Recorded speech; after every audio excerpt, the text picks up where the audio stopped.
भक्त हैं वो भी कहीं न कहीं सोचने को मजबूर हो गए हैं कि भाई देखो राम मंदिर में चोरी तो हुई है और अगर ये चोरी हुई है तो पैसा कहाँ गया है? और चंपत राय जी इतने मजबूती से क्यों बैठे हैं? क्योंकि चंपत राय जी ने कह दिया है कि हम तो डूबेंगे सनम, आपको भी ले डूबेंगे। तो अगर आपको ले डूबेंगे तो आपके साथ डूबने वाले वो कौन-कौन लोग हैं? हुँ। प्रधानमंत्री मोदी, गृह मंत्री अमित शाह और संघ प्रमुख मोहन भागवत के मुंह में दही क्यों जमी हुई है राम मंदिर के मुद्दे पे? और आप लीपापोती कर रहे हैं उस पे एसआईटी बना के। आप मजाक कर रहे हैं लोगों के साथ। एसआईटी बना दी है, वो दूध का दूध, पानी का पानी कर देगी। नमस्कार दोस्तों, कैसे हैं आप लोग? उम्मीद है आप सभी अच्छे होंगे। संसद का मानसून सत्र चल रहा है, लेकिन वो सत्र चल नहीं पा रहा है क्योंकि सत्ता पक्ष कुछ बोल नहीं रहा है और विपक्ष को बोलने दिया नहीं जा रहा है, तो बाहर ही सब कुछ हो रहा है।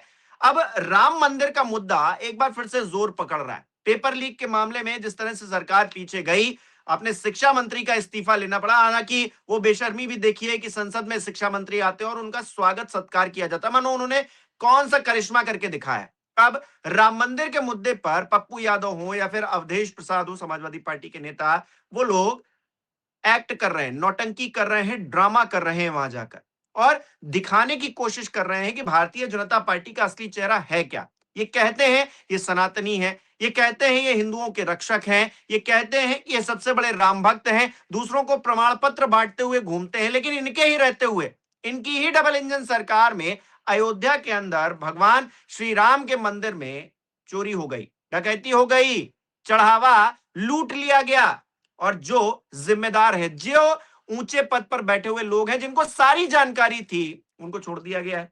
तो ऐसे में अमित शाह जी संसद से नदारद हैं। हालांकि वो संसद आ रहे हैं, लेकिन वो लोकसभा में या राज्यसभा में बोलने के लिए नहीं आ रहे हैं। मोदी जी भी इसी तरीके का काम कर रहे हैं। तो भारतीय जनता पार्टी जिस तरह से इस मुद्दे पर फंसी है, क्या अब आने वाले जो दिन हैं संसद में और भी कठिन होने वाले हैं बीजेपी के लिए? करेंगे बात। केपी मलिक जी वंशपतकार हमारे साथ जुड़े हैं। सर, बहुत बहुत स्वागत है आपका। बहुत-बहुत धन्यवाद हिमांशु जी, आपका भी और हमारे सुधी दर्शकों का भी बहुत-बहुत धन्यवाद। दर्शक बीच-बीच में कमेंट देते हैं, अच्छे भी देते हैं, कई जगह खिंचाई भी करते हैं, लेकिन हम्म। हम उनका धन्यवाद करते हैं, आभार करते हैं कि वो हमारा हौसला अफ़ज़ाई लगातार करते रहते हैं और आशा भी करते हैं कि आगे भी वो इस प्रकार की हौसला अफ़ज़ाई करते रहेंगे। जी, बिल्कुल। जी। लेकिन सर, जो विपक्ष है उसकी भी हौसला अफजाई काफी हो गई है। जो पूरा जंतर मंतर का प्रोटेस्ट हुआ था और उसके बाद में अब सुई घूमकर राम मंदिर पर आ गई है। हम लोगों को उम्मीद ये थी कि सदन शुरू होगा, इस बार जो सत्र होगा वो राम मंदिर पर गर्मा गर्मी वाला रहेगा, लेकिन चूंकि जंतर मंतर पर ज्यादा प्रोटेस्ट बढ़ गया और उसके बाद जिस तरह की बर्बरता दिल्ली पुलिस ने दिखाई, तो सारी सुई घूमकर उधर चली गई। लेकिन अब वो मामला शांत हो चुका है, इस्तीफा भी हो चुका है और प्रधानमंत्री भी रील बना रहे हैं अपने आप को डिफेंड करने के लिए। लेकिन राम मंदिर पर कैसे डिफेंड कर पाएंगे? उस पर तो मोदी जी एक बार भी बोले नहीं है और संसद में अब वो पप्पू यादव जो चंदा चोर हैं, उसकी भूमिका में भगवा पहनकर वहां पर पूरा नौटंकी नाटक कर रहे हैं। तो इस पर तो जवाब देते ना अमित शाह जी को बनेगा, ना तो मोदी जी को बनेगा, अगर सदन के अंदर इस पर चर्चा की मांग हो गई तो। हिमांशु देखो ये जो मामला है पार्लियामेंट का, पार्लियामेंट मैं लगभग 3 साढ़े 3 दशक से बहुत बारीकी से देखता हूँ, कवर करता हूँ। आज लोकसभा सचिवालय ने नोटिस दिया है पप्पू यादव जी को कि आपने परमिशन ली थी क्या धरना प्रदर्शन करने की? ये हम्म। पहली बार हमने सुना है कि किसी सांसद को, किसी सदस्य को, लोकसभा के सदस्य को बाहर कोई चीज प्रदर्शित करने के लिए, अपना विरोध प्रदर्शन करने के लिए परमिशन भी लेनी पड़ती है। हमारे भी ज्ञान चक्षु खुले हैं आज। दूसरा, हमें वो भी परमिशन याद है जो जंतर मंतर पे दी जाती है पक्ष के लोगों को, विरोधी लोगों को। जब दीप के आए थे, आपको याद है कि दिल्ली पुलिस उनको परमिशन देने के लिए एयरपोर्ट पहुंच गई थी। हाँ। और जब 20 तारीख को ये मामला बढ़ गया था, तब परमिशन कैंसिल भी कर दी। हम्म। लेकिन परमिशन से हुआ तो कुछ नहीं। और ये सारे जो मुद्दे हैं, चाहे ये पार्लियामेंट के प्रदर्शन का मुद्दा हो, चाहे जेनजी का मुद्दा हो, चाहे बेरोजगारी का मुद्दा हो, पर्चा लीक का, ये सब मुद्दे गौण हो गए हैं। ये जो असली मुद्दा साइड पे खड़ा हुआ है, जिसको डाइवर्ट करने के लिए शायद इस तरह की चीजें हो रही हैं, लोगों का ये भी कहना है कि यार कहीं ये मामला ऐसा तो नहीं है कि राम मंदिर के मुद्दे को डाइवर्ट करने के लिए इस तरह की भारतीय जनता पार्टी की कोई रणनीति हो, सरकार की कोई रणनीति हो। क्योंकि आपको ये देखना होगा कि ये भारतीय जनता पार्टी को फर्श से अर्श तक ले जाने के लिए जो कोई जिम्मेदार है, वो राम मंदिर और भगवान राम का आशीर्वाद इनके साथ है। और अब तो इन्होंने जो है उसका पेटेंट भी करा लिया है, भगवान राम हमारे हैं। क्योंकि बाकी लोगों के जो राम हैं, वो किसी के हे राम हैं, किसी के राम राम हैं, किसी के सिया राम हैं, इनके श्री राम वाले हैं, श्री राम, जय श्री राम। ये जय श्री राम जैसे बोलो सामने वाला आदमी डर जाए, वो डरावने श्री राम लाए हैं निकाल के। और लेकिन जब इनको सिंपैथी लेना हो, जब इनको जताना हो, तब ये बाल अवस्था वाले श्री राम निकाल के लाते हैं और उनको कहते हैं, मोदी जी कंधा पकड़ के कि चलिए आपका घर बन गया है, आप आराम से बैठिए। तो अब वो घर में आराम से बैठ गए जाके और वो इनको कह रहे हैं कि आपका काम तो हो गया अब हमारा पीछा छोड़िए। तो ये जो राम का मुद्दा है, जिन लोगों की आस्था भगवान राम में है, अंधभक्त भी तो है उसमें, बड़ी तादाद में तो अंधभक्त ही है। तो अब उन अंधभक्तों की आस्था पे भी चोट कर दी है इन्होंने। और वो जो अंधभक्त हैं, वो भी कहीं न कहीं सोचने को मजबूर हो गए हैं कि भाई देखो राम मंदिर में चोरी तो हुई है, और अगर ये चोरी हुई है तो पैसा कहाँ गया है? और चंपत राय जी इतने मजबूती से क्यों बैठे हैं? क्योंकि चंपत राय जी ने कह दिया है कि हम तो डूबेंगे सनम, आपको भी ले डूबेंगे। तो अगर आपको ले डूबेंगे तो आपके साथ डूबने वाले वो कौन-कौन लोग हैं? हम्म। प्रधानमंत्री मोदी, गृह मंत्री अमित शाह और संघ प्रमुख मोहन भागवत के मुंह में दही क्यों जमी हुई है राम मंदिर के मुद्दे पे? और आप लीपापोती कर रहे हैं उस पे एसआईटी बना के। आप मजाक कर रहे हैं लोगों के साथ कि एसआईटी बना दी है, वो दूध का दूध, पानी का पानी कर देगी। और जिनके ऊपर आरोप है, वो रिपोर्ट उन्हीं को दे रही है। जो उस ट्रस्ट में है उन्हीं को रिपोर्ट दे रही है। क्या मजाक नहीं चल रहा है देश में? तो ये मजाक जो है, लोगों को समझ में आने लगा है। ये मुद्दा जितना हल्का दिखाई दे रहा है, ये बहुत गंभीर मुद्दा है। और आज मैं बहुत ज़िम्मेदारी के साथ कहता हूँ आपको कि इसी मामले पे बहुत तल्खी पार्टी के अंदर भी बढ़ चुकी है, संघ के अंदर भी बढ़ चुकी है। और अब वो भी कहीं न कहीं निजात चाहते हैं इनसे, बड़े मियाँ और छोटे मियाँ से। इसलिए अमित शाह के इस्तीफे का दबाव बनना शुरू हो गया है और उसकी सुर्खी कहीं न कहीं राहुल गांधी को लग गई है। इसलिए वो इस बात पर दबाव बना रहे हैं कि अमित शाह का इस्तीफा हो। लेकिन कल्पना हम्म। कीजिए कि अगर अमित शाह का इस्तीफा होता है, एक बड़ा पिलर गिरता है, जिसको आप जानते हैं कि रणनीतिकार हैं, चाणक्य हैं और ये हैं, अगर वो पिलर गिर गया, तो दूसरा तो अपने आप ही ढह जाएगा, बचेगा क्या? हम्म। हम्म। तो ये जो मुद्दा है राम, क्योंकि अभी तो लोगों को मज़ाक लगेगा, अभी तो लोग हमें जो है उनके जो भक्तजन होंगे वो कुछ-कुछ बताने लगेंगे। लेकिन मैं जो इतने दिनों से हिमांशु कह रहा हूँ कि उत्तर प्रदेश और दिल्ली में तल्खी है। लखनऊ में और दिल्ली में जो तल्खी है वो हम बहुत दिन पहले भाँप गए थे और उसका प्रमाण हमें 2024 के लोकसभा चुनाव के परिणाम के रूप में मिला था। वो ज़ाहिर है आपके सामने। या तो साबित करें कोई, अगर तल्खी नहीं है, अगर सब सामान्य है, अगर सब बढ़िया है, तो नतीजे इतने खराब क्यों आए? आप तो 400 पार की बात कर रहे हैं। तो इसलिए मैं कह रहा हूँ कि ये जो चीज़ अंदर ही अंदर चल रही है, ये अभी बाहर नहीं आ रही। और बाहर अगर आ भी रही है, तो वो हमारे जैसे लोगों के पास ऑफ रिकॉर्ड के हिसाब से आ रही है। क्या कर रहे हम्म। हैं विनय? क्या कर रही हैं उमा भारती? क्या कर रहे हैं संजय जोशी? क्या कर रही हैं वसुंधरा राजे? क्या बोल रहे हैं पर्दे के पीछे शिवराज चौहान? क्या पीड़ा है राजनाथ सिंह की? ये जो लंबी फेहरिस्त है, ये क्या माला जप रहे हैं क्या कि मोदी जी प्रधानमंत्री बने रहें, गृह मंत्री जी जो है अमित शाह बने रहे? ये लोग माला जप रहे हैं क्या? पूजा कर रहे हैं क्या भगवान से? ये क्या सोच रहे होंगे? इसका अंदाजा आप लगा सकते हैं। दूसरी बात, हम्म। एक बहुत महत्वपूर्ण बिल पास हुआ है, पर्चा लीक का, परीक्षा का, दोनों हाउस में बिल आया है। सत्ताधारी दल भारतीय जनता पार्टी ने अपने तमाम सांसदों को व्हिप जारी करके उपस्थित रहने के लिए कहा है। कहा था मतलब कल रहे थे सब, तो गैर हाजिर रहे। प्रधानमंत्री जी और अमित शाह जी। तो क्या हमारे जो क्रांतिकारी राष्ट्रीय अध्यक्ष नितिन नवीन जी हैं, वो क्या अमित शाह जी को नोटिस जारी करेंगे कि आपने व्हिप का उल्लंघन क्यों किया है? क्या कर पाएंगे? ये बड़ा सवाल है। इस सवाल का जवाब आएगा या इस पे भी लीपापोती हो जाएगी।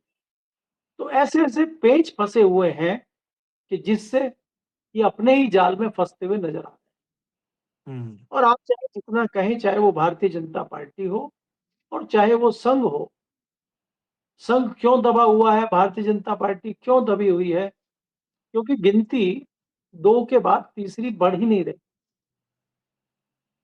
तो तीसरी गिनती पे कोई है ही नहीं, सिर्फ 1 और 2 है, तो इसलिए मामला ज़्यादा खतरनाक हो चला है। हम्म। परसों आधी रात को एक मीटिंग होती है पार्लियामेंट में, आप सदन के प्रांगण में घूमते हैं, रहते हैं, लेकिन आप सदन में नहीं आते हैं और रात को मीटिंग करते हैं राहुल गांधी के संबोधन के बाद, पैंतरेबाजी नहीं सर, करते इस हैं कि पर तो क्या। हम लोगों ने चर्चा भी की थी, बात भी की थी पिछली बार कि मतलब आमतौर पर ऐसा होता है जब सदन चलती है तो नेता हो, वो सत्ता पक्ष के हों या विपक्ष के हों, वो सदन के अंदर आकर अपना बयान देते हैं। यहाँ सदन के बाहर रील बनाई जा रही है, सदन के बाहर हंगामा हो रहा है, सदन में कुछ नहीं हो रहा है, सदन में पैसे बर्बाद हो रहे हैं। संसद को बंद कर देनी चाहिए फिर तो। मतलब संसद में आकर बोलना ही नहीं है, विपक्ष के नेताओं को बोलना ही नहीं देना है, तो फिर क्यों ही संसद चल रही है? ड्रामा ही तो चल रहा है लोकतंत्र का। क्यों पैसे टैक्स पेयर्स के बर्बाद हो? मोदी जी तो कह रहे थे ना कि सोना मत खरीदो, विदेश मत घूमने जाओ, पैसे बचाओ, यही कह रहे थे ना। अब पैसे बचाएं, संसद मत चलाएं, जब उनको खुद नहीं आना है। वो दूसरों को क्या ही कहेंगे कि आप आइए व्हिप जारी करके, जैसा कि आपने अभी कहा कि उन पर तो एक्शन होगा नहीं, खाली नौटंकी है, दिखावा है खाली।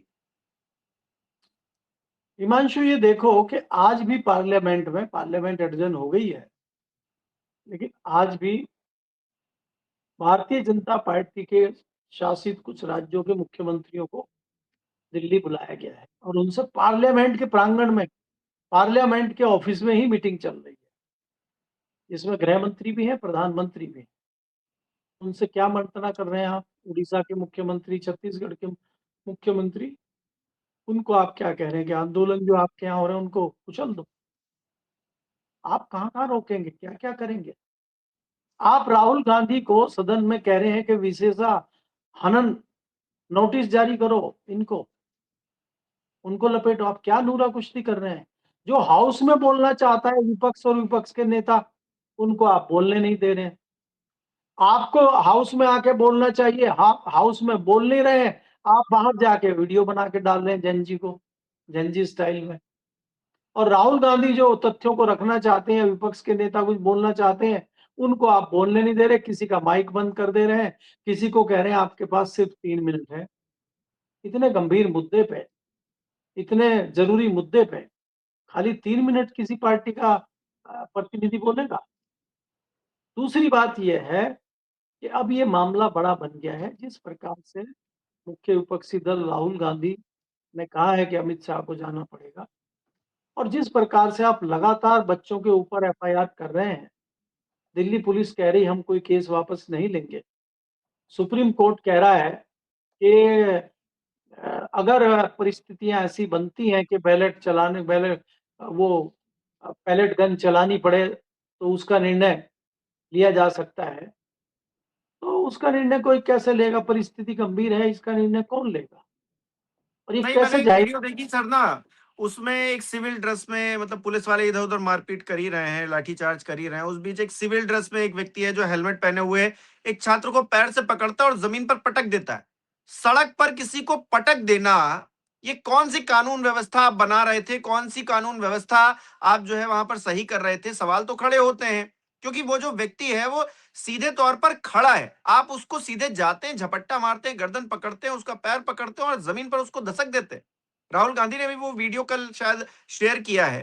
तो पता तो लग ही रहा है ना इंटेंशन क्या था। मतलब लोगों को आप क्या किस तरह से डराना चाहते थे। और अब तो खबर ये भी आ रही है कि जो लोग प्रोटेस्ट में शामिल थे उनको ढूंढ ढूंढ कर पकड़ा जा रहा है कि भाई तुम अच्छा गए थे वहां पर, तुमने ये कहा, तुमने ये किया, अब आओ तुम जरा। तो ये भी नहीं, हो रहा है। इसमें इसमें हिमांशु एक बात है कि जो सीजेपी के लोग थे, और वो दोनों लड़के जिस प्रकार से मंत्रियों से डील करने गए थे, उनकी मीटिंग हुई और बाद में उन्होंने जल्दीबाजी में जॉइंट प्रेस कॉन्फ्रेंस की, उन्होंने सरकार से लिखित में नहीं लिया। तो इस सरकार की कार्यप्रणाली और इस सरकार की जुमलेबाजी तो जग जाहिर है। ये तो वायदे करते हैं, इन्होंने तो किसानों से वायदा किया था हम एमएसपी देंगे। तो एमएसपी का हाल तो आप देख रहे हैं मध्य प्रदेश में किसान क्या कर रहे हैं। 5-7 साल होने को आया है, आज तक एमएसपी का कुछ हुआ नहीं। इनको कहा गया था कि 2 दिन के बाद हम ये सारी चीजें कर लेंगे। और दूसरी तो मेन मांग इनकी यही थी धर्मेंद्र प्रधान के इस्तीफे के बाद कि किसी के ऊपर कोई कानूनी कार्रवाई नहीं होगी। फिर क्या बिल्कुल। हुआ इनके इनके वायदे का क्या हुआ? और ऐसी-ऐसी एफआईआर हो रही हैं।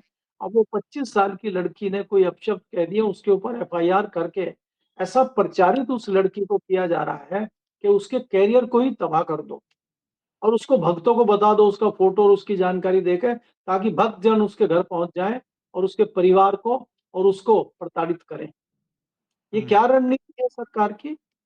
इस तरह से किसी युवती का, किसी महिला का पहचान आपको छुपाना चाहिए और आप उसको सरेआम बिल्कुल सारी चीजें उसकी दिखा रहे हैं और आप एफआईआर करके उसका नाम बता रहे हैं।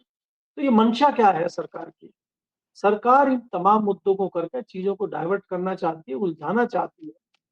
विपक्ष जिस प्रकार से घेर रहा है सरकार को पार्लियामेंट में, इस तरह की चीजों को करके सरकार इन चीजों को डाइवर्ट करना चाहती है। इसीलिए मैं कह रहा हूँ, कभी कोर्ट बता दे रहा है कि अब आप स्वतः निर्णय ले सकते हैं परिस्थितियों को देख के। इधर दिल्ली पुलिस कह रही है कि हम एफआईआर वापस नहीं लेंगे। उधर जो है वो रेखा गुप्ता कह रही है कि हम जो है इस पे कानूनी लड़ाई लड़ेंगे। इधर जो है आदेश पुलिस को अब आप ये बताइए, इसमें रेखा गुप्ता का क्या लेना-देना है? पुलिस कार्रवाई कर रही है, पुलिस आती है गृह मंत्रालय के अंडर में, गृह मंत्रालय सेंट्रल गवर्नमेंट का है, तो ये कहाँ है? बेगानी शादी में अब्दुल्ला दीवाना, ये क्या करेंगी? तो ये मामले को ऐसे सर, चलाया इन जा पे रहा है। रेखा गुप्ता का आपने ज़िक्र किया तो मुझे एकदम से याद आया, रिकॉल हुआ। ये तो कहती हैं कि जो दिल्ली में पहाड़ हैं, वहाँ हमारा एक मंत्री जाता है और कहता है तुमको जाना पड़ेगा। तो इनके मुख्यमंत्रियों का क्या स्तर है, ये तो हम सब देख ही चुके हैं। और जितने भी हैं, मतलब एक नहीं, मतलब तमाम ऐसे नमूने हैं। वो निशिकांत दुबे आते हैं, ये हो गया, वो हो गया, बताकर चले जाते हैं, कोई जवाबदेही किसी की नहीं है। उत्तर प्रदेश में भी यही हाल है, तमाम मंत्री हैं वो पाकिस्तानी और चाइना कनेक्शन ढूँढते रहते हैं। लेकिन सर, एक छोटी-सी चीज़ ये है कि ये जो राम मंदिर का मुद्दा जो ट्विस्ट हो रहा है, ये पूरा मामला जो है अब घूम कर राम मंदिर पर जा रहा है या फिर अमित शाह के इस्तीफे पर जा रहा है। 2027 में इसका सीधा इम्पैक्ट देखने को, क्योंकि अभी हाल ही में बनारस गए हुए थे योगी आदित्यनाथ और वो वीडियो भी वायरल है। सारी सीटें जो सामने पड़ी, मंच पर मुख्यमंत्री मौजूद हैं, डबल इंजन सरकार के मुखिया मौजूद हैं और सारी सीटें आगे खाली पड़ी हुई हैं। मतलब ये कैसे हो गया? ये क्या असर है क्या उसी चीज का, राम मंदिर का, या जो ये प्रोटेस्ट हुआ, या फिर जिस तरह से अमित शाह जी को भी कटघरे में खड़ा किया जा रहा है, प्रधानमंत्री भी चुप है, क्या इसका एक असर देख लिया बनारस ने? ये हिमांशु ऐसा है कि इसके लिए आपको अगर जवाब चाहिए तो एक छोटी-सी कहानी सुननी पड़ेगी। जी, जी। एक राजा जो था वो बड़ा खुश रहता था और उसके जो चमचे चेले थे, चाहे आप उसको दिल्ली से जोड़ लें, चाहे लखनऊ से जोड़ लें, और चमचे ये कहते थे कि आपसे बढ़िया जो है शासक, आपसे सुंदर शासक, आपसे असरदार शासक आज तक नहीं हुआ है। तो बड़ा खुश रहता था, वो अच्छी पोशाकें पहनता था, खूब पोशाकें बदलता था। तो उसने अपने दर्जी को बुलाया, उसने कहा कि इतनी बढ़िया पोशाक हमारी बनाओ, हल्की-फुल्की, और लोग कहें वाह! क्या पोशाक है। तो दर्जी तो समझ गया था कि इनका मामला जो है ये है। तो दर्जी ने हाथ से ऐसे-ऐसे करके और बढ़िया बना के दे दिया, कहा साहब ये आप जो है आपने धारण कर लिया है पोशाक, आपको भी पता नहीं चलेगा कि आपने पहनी है कि नहीं पहनी। जनता का तो कहना। तो आप इनसे पूछिए जितने दरबारी खड़े, हाँ भाई कैसी ड्रेस लग रही है? अब कौन कहे राजा नंगा है? कह रहे साहब जबरदस्त है, इससे बढ़िया पोशाक तो हमने देखी नहीं। और राजा खुश। तो ये राजा जो है अपने जो इनके दरबारी हैं उन्हीं से खुश है। और जब ये क्या हुआ कि राजा खुश हो गया और राजा राजा ऐसे गए एक पब्लिक सम्मेलन में और वहां एक किसान अपने बच्चे को कंधे में बिठा के ले आया। अब किसान भी कुछ नहीं बोल रहे थे, वो भी डरते थे भाई हमारा कहीं ऐसा ना हो कि हमें ही बंद कर दें, हमारा ही बिजली का कनेक्शन काट दें, हमारे खेत उजाड़ दें। लेकिन बच्चे को किसान लाया था दिखाने के लिए कंधे पे बैठ के, बच्चे को तो कुछ पता नहीं, बच्चे ने कह दिया राजा नंगा है, राजा नंगा है, हल्ला हो गया वहां। तो ये जो बनारस की कुर्सियां हैं, ये कुर्सियां बोल रही हैं कि राजा को देखने कोई नहीं आया, राजा को सुनने कोई नहीं आया, कुर्सियां खाली हैं, कुर्सियां खाली। लेकिन दरबारी कह रहे हैं कि कुर्सियां खचाखच भरी हुई हैं, और साहब अगर आपको आपको दिखाई नहीं दे रहे हैं कि कुर्सी पे लोग बैठे हैं, लेकिन सब कुर्सियां भरी हुई हैं। तो राजा ने कहा कि हो सकता है कोई नई एआई टेक्नोलॉजी आई हो और हमें खाली कुर्सी दिख रही हो और लोग बैठ के हमें सुन रहे हो। तो ये इनको चश्मे पहना दिए गए हैं, ये इनको चश्मे पहना दिए गए हैं, मैं आपको बता रहा हूँ। हिमांशु, चाहे वो दिल्ली के राजा हों, चाहे वो यूपी के राजा हों। इसी में एक और चीज मैं बताता हूँ आपको, जब नए नए प्रधानमंत्री राजीव गांधी बने तो हमारे यूपी के क्षेत्र में बड़ा सूखा पड़ गया था, और राजीव गांधी बहुत सज्जन पुरुष थे। वो उस तरह की पैंतरेबाजी, उस तरह की राजनीति नहीं जानते थे, लेकिन ब्यूरोक्रेट अपनी हरकतों से बाज नहीं आते हैं। तो जब किसान आए यहाँ पे कि साहब सूखा पड़ गया है, कृषि तत्कालीन कृषि मंत्री ने उनसे बात की, तो राजीव गांधी ने कहा कि भाई हम किसानों का दौरा करेंगे, हम देखेंगे कहाँ सूखा है और उसके हिसाब से इनकी मदद की जाएगी। तो उन्होंने हवाई सर्वेक्षण किया। तो उस टाइम पे नए चश्मे थे, राजीव गांधी तो खुद चश्मा पहनते थे, वो पायलट थे, क्योंकि तेज धूप कई बार ऊपर लगती है। तो वो चश्मा क्या, उन्होंने ब्यूरोक्रेट ने कहा कि सर ये नया रेबन का चश्मा आया है, ये बहुत बढ़िया है, ये आप पहनिए।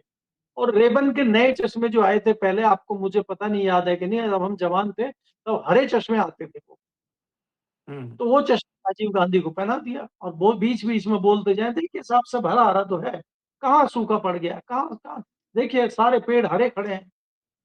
तो राजीव गांधी ने दिल्ली आके प्रेस कॉन्फ्रेंस करी और उन्होंने कहा कोई सूखा नहीं है, सब जगह हरा हरा हमने देखा, सब बढ़िया है। तो वहां एक जो किसान परिप्रेक्ष्य से आता था पत्रकार, उसने कहा कि प्रधानमंत्री जी, पेड़ नहीं सूखे हैं, फसल सूख गई है। वो हरे पेड़ है, वो बड़े बड़े जो आप देख के आए, नीचे फसल पे आपका ध्यान नहीं गया है, आपका चश्मा हरा था, तो आपका देखने का नजरिया ठीक कीजिए। तो उसी टाइम जो है राजीव गांधी ने किसानों का प्रतिनिधि और बाकी लोगों को बुलाया और राहत दी किसानों को।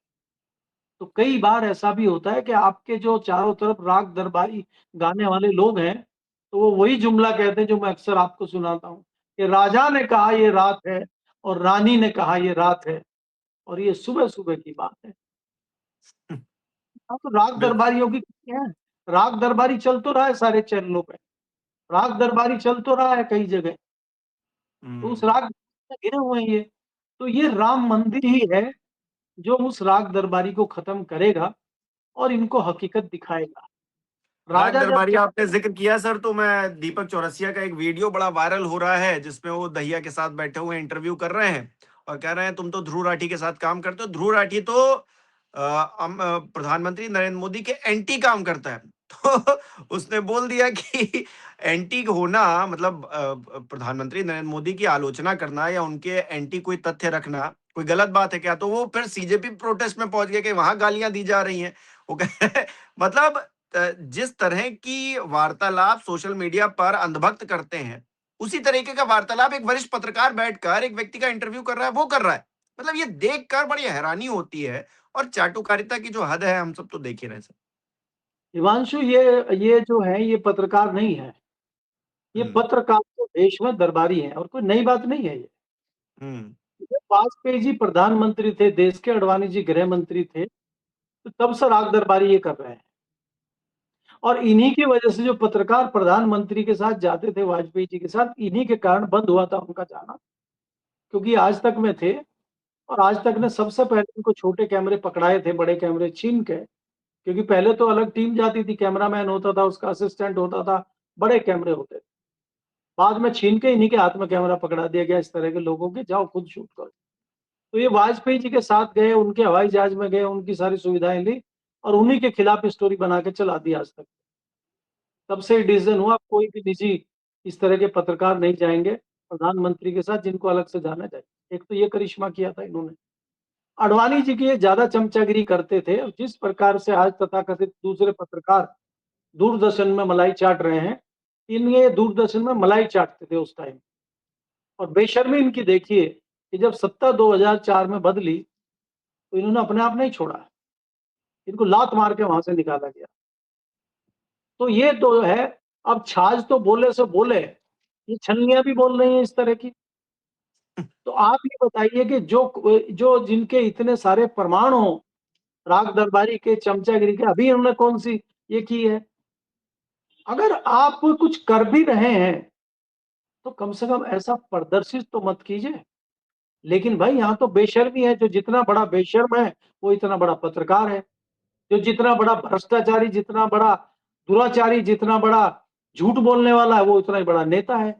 आज तो प्रमाण ही यही हो गया है। अब इसमें बाकी लोग कहाँ टिक पाएंगे? फिर आप चौपाई पे ले हम तो राम के भक्त असली हम ही हैं कि भाई वो सीधा राम कह गए कि भाई ऐसा जमाना आएगा कि हंस चुगेगा दाना दून का, कौवा मोती खाएगा। तो जो हंस हैं, जो पत्रकारिता के हंस हैं, वो कहीं कोने में पड़े हैं, दुख के अपना दाना दून का खा रहे हैं। और जितने ये गधे हैं, ये सब जो है मलाई पेल रहे हैं सरकार की। यही तो हम्म, इनकी काबिलियत है। तो ये काबिलियत इन लोगों के अंदर है। तो मैं इसीलिए कहता हूं कि आज नंगाई इस स्तर पे पहुंच गई है कि आप दूसरे को कुछ भी कह सकते हैं, लेकिन आप अपने गिरेबान में झांक के नहीं देखते हैं। इसलिए मैं बिल्कुल। कहता हूँ आपको अपने गिरेबान में झांकना चाहिए। अगर आप अपने गिरेबान में झांक लेंगे, अगर आप मिरर देख लेंगे, अगर आप दर्पण में अपना चेहरा देख लेंगे, तो आप फिर इस तरह के सवाल नहीं पूछेंगे। जी। बिल्कुल। बहुत बहुत शुक्रिया सर हमारे साथ जुड़ने के लिए, तमाम बातचीत के लिए बहुत बहुत धन्यवाद आपका।